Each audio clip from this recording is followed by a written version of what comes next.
Hey guys, Jonathan here, and in today's video, we're taking a look at the Lego Despicable Me 4 set, Minions in Gru's Family Mansion. Lego sent this to me early to review, but of course all thoughts are my own, and this set will come out on May 1st for $100. There's 868 pieces, and entirely exclusive minifigs, so exclusive that pretty much every single head and torso in this set is exclusive, and it gets even crazier if you count the Minions as minifigs, which I do, so you definitely get a lot of value on the figure front here, but the real question to answer is this worth $100? Well, we're gonna figure that out, so let's get into it. So I always like to start off with our minifigs, and we'll start off with Gru.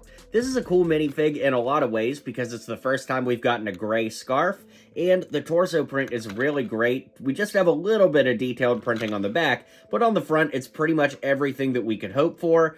The only disappointment I have is with the head. Yes, technically this head does look like Gru, but I will never understand why they would not have used the Pinocchio head from the Disney series. Now, not the literal print for Pinocchio, although I have to admit, it doesn't look that far off from Gru. But could you imagine the official Gru print for like the eyebrows and the eyes on the Pinocchio head with that nose? It would have literally been perfect. So this piece exists, it's not that old, just came out last year. I'll never understand why Lego didn't use this headpiece on it, and honestly, even if they had just used the regular Pinocchio face print, which I bet they can't for like legal and trademark reasons since he's a Disney character, but I digress, it would have been so much better with that nose. Ugh, I don't get it. Up next, we've got Lucy in Gru Jr. Gru Jr. is very cool because it's one of our very few flesh tone baby pieces that we've gotten from Lego so far. Of course, this time having a gray body and a head. And in case you've never seen the baby pieces before, the head actually just lifts off the body, and the body is all one piece and not really posable. That being said, for Lucy, we get a brand new torso and a brand new headpiece. And I don't have this orange hairpiece on any other figure. I think Wilma, actually, from Flintstones had this color, but I'm just not used to seeing it in that bright of an orange color. That being said, I really like the freckles on this side of the face, and we can flip it around to see some sunglasses on the opposite side, and a very cool scarf that's printed on the back, as well as a great print on the front of the torso. Overall, these two are awesome. Up next, we've got Edith, who is a really cool figure because this hairpiece with the hat combo is brand new for that color. We also have a really great torso print here with the striped sweater and magenta short legs. Come on, sign me up. That's as cool as it gets. The head print is also brand new too with the blonde eyebrows and freckles. And we also get an alternate expression on the other side, which looks awesome and will be great for making customs. The Margot minifig looks awesome as well. We get a brand new torso and a brand new headpiece with those glasses, which looks great. Really like the detailing on the torso, which we could flip around to see some lines on the back, and you could flip it around to see an open mouth glasses expression on the back of Margot's head as well. And our final human character here is Agnes. I really like this minifigure, although I believe the only new thing here is the torso, but it does look really great. The head is something we've gotten on little girl characters from Lego in the past, like Lex from Jurassic Park, but regardless, it's still a really nice figure and definitely cool that we got the entire family in one set. That's so rare for Lego, and definitely cool that they put it in this set, even though it does cost $100 to get them all. It is nice that you don't have to spend all the money to buy every set to get all of the main human characters from the movie.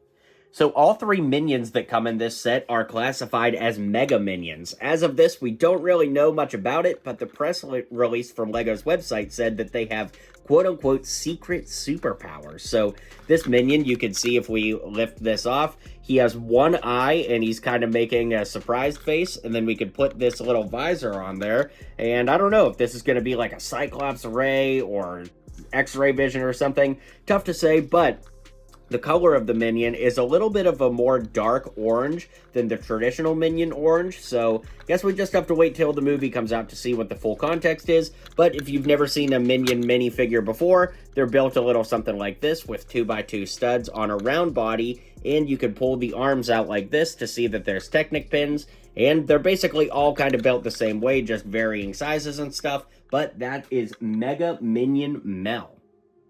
Here we have Mega Minion Jerry, and you can see that he's kind of like a rock formation, almost like the Thing from Marvel, and if we lift up his head, take this off so you can see there's a bunch of open space inside his body and a giant headpiece. Now, I do have to say, guys, I do think that Mega Minion Jerry is a cool minifig, but I do have to complain just a little bit. Look at this minifig where we got a brand new giant headpiece, a giant body piece, a 1x1 printed tile, and the arms technically are used on other minions, but all of these brand new molded pieces for one minifigure who's only probably going to come in this one set ever. But then when we look at something like superheroes, which you guys know are near and dear to my heart, we've never had a Captain America that's had leg printing. We barely ever get arm printing on superheroes. And those are characters that those figures could be used in multiple sets for multiple years. So it really drives me up a wall that a new theme like Despicable Me 4 gets a minifig like this that's super molded, and, you know, it's a great minifig in its own right, don't get me wrong, but all of this money went into this one minifig that will never be used in another set. Meanwhile, other themes like superheroes, to some extent Star Wars, and beyond, really, have to keep going on and on year after year with getting minimal prints on legs and arms. I realize that it's, you know, really picking at needles here and just kind of looking for things to complain about, but it's heavy on my mind while I'm reviewing these sets, and I do feel like it's a noteworthy thing to point out, and I'd love to hear what you guys think in the comments down below. Okay, we've got one final Mega Minion before we get into the set, and that is Mega Minion Tim. You can see that his body is the same one from Mel, so, you know, that's all well and good. But instead of putting those pin arms in there, we actually put this long yellow tube, which is bendy and all that. It kind of makes me wonder if this is the route they might go for Mr. Fantastic when we get Fantastic Four sets for the movie someday. But you can see he's got 1, 2, 3... 2x2 round bricks, all with printing, no stickers on there, and then a minion head up top with 2 eyes. So you can actually pull the bendy arms all the way through and have fun with that. And it is worth noting that you actually put this very unique style of glove on the end of the hand, which once again makes me wonder if this is the route they might go for Mr. Fantastic at some point. So that's pretty interesting, and I do have to say, going back to my last point about this minifig, look at all these unique printed pieces. 1, 2, 3, right in the middle there that will more than likely never be used on a minifig again. So between these two minifigs alone, we got several printed and molded pieces that are going to be exclusive to this set for all intents and purposes, but our boys over on the superhero side can't get any leg printing. Just some food for thought. Anyways, let's get into the full review now. Alright, so we'll take a look at the side build here first, and that, of course, is the Treehouse, where we have a lot going on. As always, I like to use a guinea pig, so we'll use Agnes as our guinea pig here, just so you can see how a minifigure interacts with everything going on. So, up front here, we have this little side build, and it looks like there's some bongo drums and some tiki heads. Now, truth be told, I'm not really sure the full context of this in, you know, the context of the actual movie, since as of reviewing this, we just have some trailers and TV spots, but it is a pretty cool little side build, and of course, showing you how a minifig interacts. You know, you could have them playing the bongos, or you could have the minions playing the bongos there as well. Little something like that. Anyways, that little side build connects with this rubbery rope piece here, where you could put a minifig on there and have them slide from the top all the way down. Although because this is rubbery, it doesn't slide super well. I mean, yes it does, you can see it's going, but even with the weight of a minifigure on there, it doesn't really go all that well. Then that brings us to the main Treehouse build itself. I do like how they put these lights around the bottom. We've got some tiki torches that have a very inventive, minimalistic style there, and some marshmallow s'more fire going on there at the bottom. We also have this little gift box here, which inside has some whole bunch of nothing. I thought we put something in there, but I built this a couple days ago, so I forgot. Anyways, we also get a little cart here, which the box shows the minions pushing around, so those go together like that. Then we've got a little ladder here that the minifigs can climb up to get to the top. And it looks like there's some soup bowls here and maybe a little dinner going on. There are some bamboo stickers on the inside, and we've got some cool pieces hanging from the tree branches. Speaking of tree branches, I really like what they did for the leaves up here. This is my first set that has these leaf pieces in it, and I think it looks really good. And from the back, you can see that there's a little bit of room on the inside, maybe for play or storage, and an extra seat hidden in the back, where you could technically have 3 minifigs sitting around the table, hanging out in the treehouse. Then that brings us to the main build, which of course is Grus House. And I have to say right off the bat, I think it looks better at certain angles. So straight on, it looks pretty good. But as soon as we turn it a little bit, you can start to see the stuff on the inside. And this won't really fit into a modular sense because of the way that these, side panels build out, as well as like the rocket ship bed here, which when we turn it around, you can see there's all kinds of stuff on the inside, like a secret lab downstairs. And well, we're going to get into all of it in closer detail, but I did want to give you the 360 spin up first. I do think they did it really creatively with getting the scaling going on. And of course, this front door opens here so you could get inside. And then on the side here, we've got a little mailbox that opens, and there is a piece of mail hiding on the inside. As far as the contouring and details go, they really did a great job getting the shape down. And again, the further back you look at it, the better it looks, but it does look really good up close too. I say all that to say that I think they did an awesome job of using a small amount of pieces to get the shape all together, and I really like it. And of course, we also have this cool sticker up here that has a minion looking through the window. Very cool.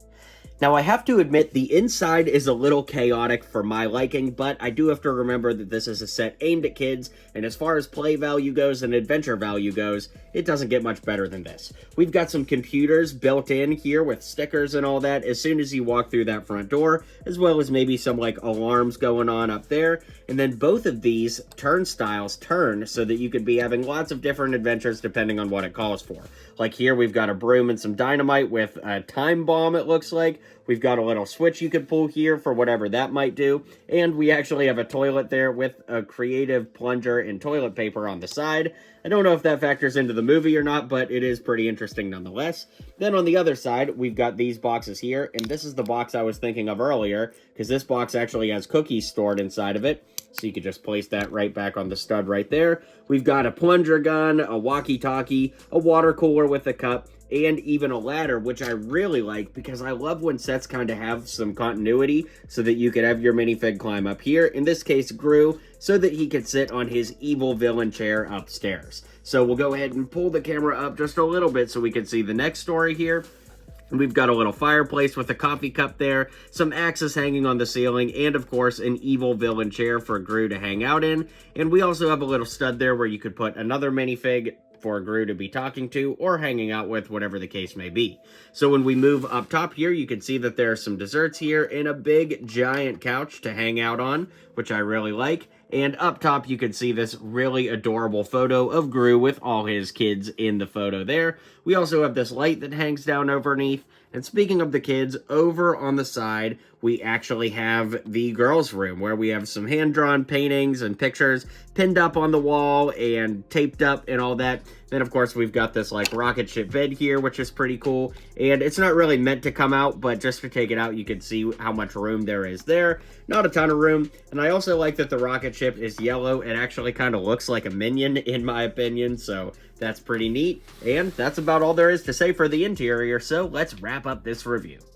Alright guys, well, in my opinion, this is basically the ultimate Despicable Me set. Of course, the iconic Grus house is pretty amazing.